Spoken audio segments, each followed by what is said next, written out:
आज के इस वीडियो में हम बात करने वाले हैं 1964 में प्रदर्शित हुई भारतीय फिल्म अपने हुए पराये के बारे में।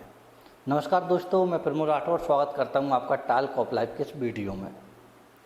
दोस्तों, अगर आप इस चैनल पर पहली बार आएँ तो चैनल को सब्सक्राइब कर दें और बेल आइकन की घंटी को दबाकर ऑल के नोटिफिकेशन को सिलेक्ट कर लें, जिससे मैं जब भी कोई नया वीडियो लेके आऊँगा तो इसका नोटिफिकेशन आप तक पहुँच सकेगा और वीडियो को आप सबसे पहले देख सकेंगे। तो चलिए वीडियो को शुरू करते हैं। अपने हुए पराये मूवी का प्रदर्शन 1964 में किया गया था। अपने हुए पराये मूवी की कहानी जानने से पहले हम इसकी कुछ बेसिक इन्फॉर्मेशन जानेंगे। जैसे इसका जो निर्देशन का कार्य है वो अजीत चक्रवर्ती द्वारा किया गया था, और बात करें इसके संगीत की तो इसमें जो संगीत है वो शंकर और जय किशन की जोड़ी ने दिया था। बात करें इस फिल्म के गायन की तो इस फिल्म का जो गायन है वो लता मंगेशकर, सुवीर सेन, आशा भोसले और मुकेश के द्वारा किया गया था। बात करें इसके प्रमुख कलाकारों की तो इसमें जो मुख्य रूप से थे वो थे मनोज कुमार, माला सिन्हा, शशिकला, आघा, ललिता पवार, इफ्तिकार और इनके साथी सुंदर। बात करते हैं इसकी कहानी की तो अपने हुए पराये जो फिल्म थी उसकी कहानी कुछ इस तरह थी। एक रेखा नाम की जो लड़की थी वो अपनी विधवा माँ के साथ रहती थी। एक दिन उसके घर पर एक लता नाम की लड़की रहने को आ जाती है। क्योंकि जो लता है उसके माता पिता अब ख़त्म हो चुके हैं, और जो लता के जो माता पिता थे वो रेखा के जो माँ हैं उनके कोई दूर के रिश्तेदार थे। अब लता का इस दुनिया में कोई भी नहीं है तो वह अपने इस रिश्तेदार रेखा के घर रहने को आ जाती है। रेखा की दोस्ती एक शंकर नाम के लड़के से हो जाती है, परंतु कुछ समय बाद शंकर अपनी आगे की पढ़ाई करने के लिए शहर चला जाता है, और कुछ सालों बाद जब शंकर लौटता है तो वह एक डॉक्टर बन चुका होता है, और पुनः रेखा और शंकर की मुलाकात होती है। रेखा और शंकर अब इन मुलाकातों में एक दूसरे को पसंद करने लगते हैं और दोनों शादी करना चाहते हैं। इधर जो लता है वह भी जब शंकर को देखती है तो शंकर को पसंद करने लगती है और शंकर से शादी करना चाहती है, परंतु जो रेखा है वह एक मधुर स्वभाव की लड़की है, और इसके विपरीत जो लता है वह लालची और एक गुस्सैल लड़की है। जब शंकर रेखा की माँ को बताता है कि वह और रेखा शादी करना चाहते हैं तो रेखा की माँ हंसी खुशी उन दोनों की शादी करने के लिए तैयार हो जाती है।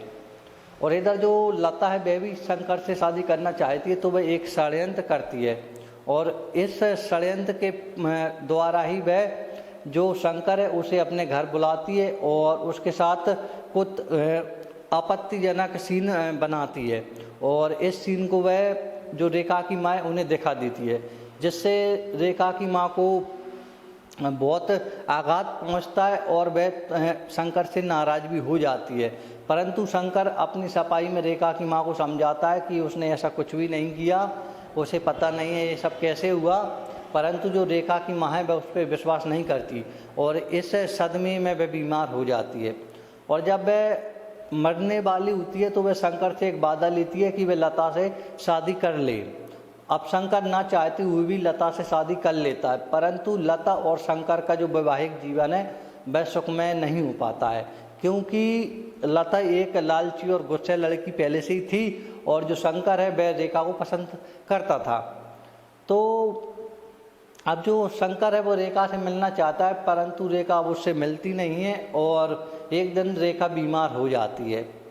जो रेखा की नौकरानी है वह एक दिन शंकर से आकर मिलती है और उससे कहती है कि तुम एक डॉक्टर के रूप में रेखा की मदद करो और उसकी बीमारी को दूर करो। जब शंकर इसके लिए तैयार हो जाता है और वह रेखा का इलाज शुरू कर देता है तो जो लता है उसे शक होता है कि शंकर अभी भी रेखा के साथ रिलेशन में है, और वह इन दोनों को रंगे हाथों पकड़ना चाहती है, और वह अपनी एक नौकरानी के साथ मिलकर इन दोनों को दूर करने के लिए एक षड्यंत्र करती है और वह रेखा को अपने घर बुलाती है। उस समय शंकर घर पे नहीं होता जब रेखा उसके लता घर आती है और वह वहाँ पे बैठ जाती है। अचानक से जो लता है वह एक पानी रखा हुआ है पीने के लिए, उस पानी को उठाकर पी लेती है और उसकी तबीयत खराब हो जाती है। असल में ये पानी में जहर मिला हुआ था और ये जहर लता की नौकरानी ने रेखा को पीने के लिए मिलाया था जिससे रेखा की मृत्यु हो जाए, परंतु गलती से लता ही उस पानी को पी ली थी। अब जब लता की मृत्यु होती है तो इसका सारा शक रेखा पर पहुंचता है, क्योंकि रेखा उस समय वहीं पर थी और इन दोनों के बीच में जो संबंध थे वो ठीक नहीं थे। इस तरह रेखा का यह जो मुकदमा है वह अदालत में पहुंच जाता है और इधर जो लता की जो नौकरानी थी जिसने जहर मिलाया था वह भी अब इस शहर को छोड़कर भागना चाहती है और वह अपने सामान को लेकर इस शहर को छोड़कर निकल जाती है, परंतु रास्ते में उसका एक्सीडेंट हो जाता है और वह हॉस्पिटल पहुंच जाती है। इधर जब जो लता की नौकरानी है वह मरने वाली होती है तो वह बताती है कि रेखा बेकसूर है और उस पानी में जहर उसी ने रेखा को मारने के लिए मिलाया था। इस प्रकार रेखा को बरी कर दिया जाता है और कुछ समय बाद शंकर और रेखा एक हो जाती हैं। दोस्तों, अगर आप इस फिल्म को देखना चाहते हैं तो ये यूट्यूब पर आपको मिल जाएगी। तो दोस्तों, आपको ये वीडियो कैसा लगा हमें कमेंट करके बताएं और मिलेंगे अगली वीडियो में। जब तक के लिए धन्यवाद।